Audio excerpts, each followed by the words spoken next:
Hello.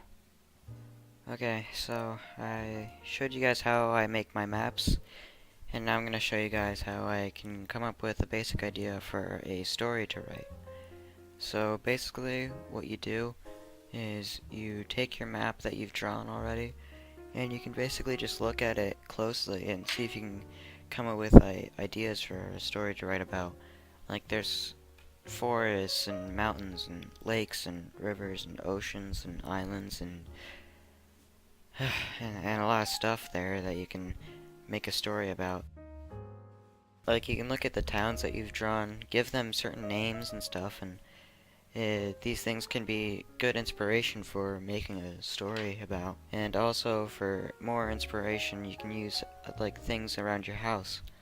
Like just look around and you can find something to inspire you for a story.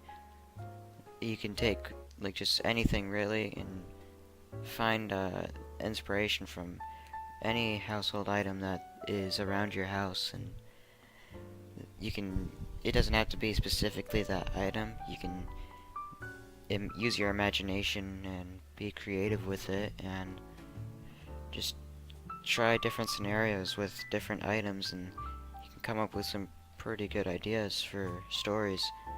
They may not seem good at first, but they can be pretty good ideas in the future, or just save them for later if you have an idea for another story in the future. So now you want to take your map and get to the computer or notebook or whatever. Now what I like to do is I like to make a timeline of how certain things in my story like will turn out.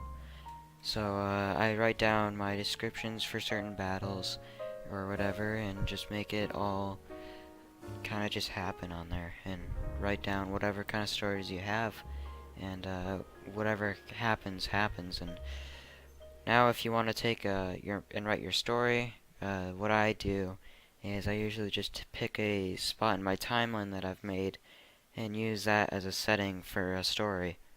So yeah, um, okay, bye.